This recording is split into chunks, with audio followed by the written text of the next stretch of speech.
Part one is done. Let's get through part two.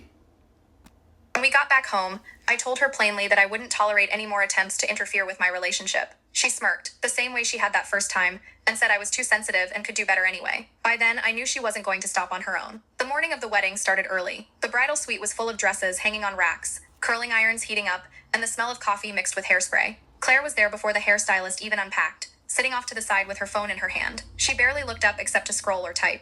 When the makeup artist texted to say she'd be a little late because of traffic, Claire stood up and said she could help in the meantime. She pulled me into the chair, dug through a bag, and started working on my face. She chose a lipstick far darker than anything I'd picked out and ran eyeliner under my lower lashes until it smudged. She called it more dramatic. I excused myself to fix it before the photographer arrived. While I was getting my hair done, the photographer leaned over and mentioned something odd. Apparently, Claire had pulled him aside and suggested they take a few shots of Ethan alone, before the ceremony, with no one else around. He thought it was unusual and politely declined since he was following the schedule I'd given him. Downstairs, the groomsmen were getting ready. Later, one of them told me he'd overheard Claire telling Ethan he looked too handsome to be tied down so soon. She'd laughed after, but it had been said in that way that sticks. The ceremony started, and I was waiting for my cue to walk. My bouquet was missing. I turned and saw Claire chatting with a bridesmaid in the corner, bouquet still in her hand. Someone nudged her, and she handed it over just as the music was starting, leaving me with an awkward pause before stepping forward. During the vows, the officiant was speaking when Claire stepped between us to adjust Ethan's boutonniere. Ethan's jaw tightened, and his eyes cut toward her before she stepped back into place. At the reception, she stood for her maid of honor speech. The first few lines were fine, but then she started talking about the night she first connected with Ethan, weaving in little details from that engagement party. A few guests glanced at each other. More than once, she described him in a way that sounded more like an admirer than a sister-in-law. Throughout the night, guests came up to me and mentioned the speech. Some tried to keep it light, saying it was unusual, but a few admitted it had been uncomfortable to watch. When the DJ announced our first dance, Ethan and I made it to the middle of the floor. A few bars into the song, Claire cut in, laughing, and pulled Ethan away for just a second. The crowd looked on as the moment broke apart. I caught her alone by the side of the dance floor and told her to stop making a spectacle. She waved it off, saying she was having fun and I was overreacting. Later, I went to grab a drink and passed the hallway near the restrooms. Claire's voice carried over the music. She was telling Ethan that if he ever wanted to talk about what he was missing, he knew where to find her.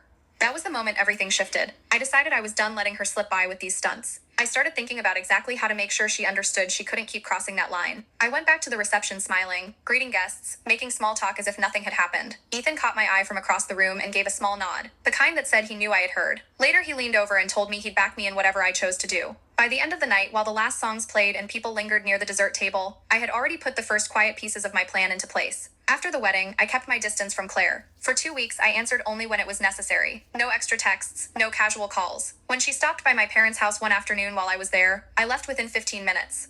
I knew ignoring her wasn't enough, but it was the first step in setting the tone. Then my mom called about a Sunday dinner. Both of us were invited, along with some cousins who were in town. I agreed right away, already knowing it would be the perfect setup. On the day, Ethan and I got there early. I headed straight to the dining room and switched the place cards my mom had set out. The seat beside Ethan, the one Claire always made sure to grab, now had Zoe's name on it. I took the chair on his other side. By the time Claire arrived, the table was already full except for a seat across from us. Once everyone sat down, I kept the conversation moving towards Zoe. She had just been promoted, and I made sure everyone heard about the details. Her big client project, her upcoming trip to speak at a conference.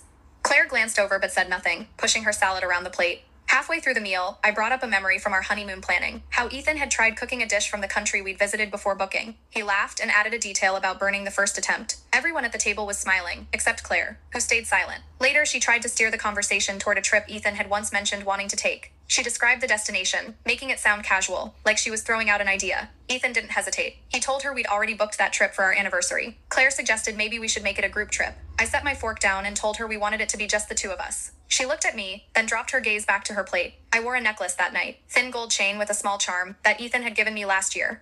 I knew she had once admired it, and asked where it came from. When someone complimented it, I smiled and said it was from Ethan, and that he'd surprise me with it out of the blue. As dessert came out, I mentioned that Ethan had another surprise planned for me soon. I didn't say what it was, only that I was excited. While showing Zoe a few photos on my phone, I made sure to scroll just far enough for Claire to catch a glimpse of affectionate text from Ethan. I didn't linger, just moved on to the next picture like nothing had happened. By the last course, Claire was quieter than she'd been all evening. She answered questions but didn't start new conversations. When the plates were cleared, I thanked my parents for dinner, stood up, and told everyone we were heading out. Claire looked like she was about to say something but didn't. Later that night, Zoe texted me that Claire had been unusually short-tempered after we left, barely speaking to anyone. That was all I needed to know that phase one was working. She was off balance, and she didn't even realize the rest was coming. I decided the next step needed to involve people outside the family, mutual friends, the kind who would notice small shifts in behavior and remember them. So I planned a casual gathering at our place. Nothing fancy, just good food, music, and a mix of people from different parts of our lives. I made sure to invite friends Claire hadn't seen in months, along with a few who'd heard bits and pieces of her antics over the years. When the night came, the living room was already full by the time Claire arrived. Conversations were going in every corner, laughter spilling from the kitchen, and music playing softly in the background. The mix meant there was no single center of attention, no empty stage for her to step onto. I kept the group conversations focused on recent milestones, trips, and events Claire hadn't been part of. One friend talked about their new house, another about getting engaged, someone else about a big job promotion. I made sure to ask questions and keep the topics moving so that the spotlight stayed anywhere but on her. A friend with a camera wandered through the crowd, taking candid shots. He caught moments of Ethan and me laughing in the kitchen, clinking glasses with friends on the patio, and sitting close together on the couch. That first little stunt to like, subdue her sister. Interesting. It's like that was a little bland, but at least she had her, in check. That's why I give her enough credit. Because I was already getting a tad irritated with all that, all that boundary overstepping she was doing.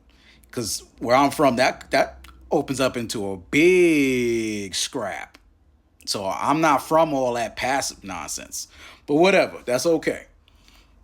What would you do if you was the big sister? Part 3 coming up.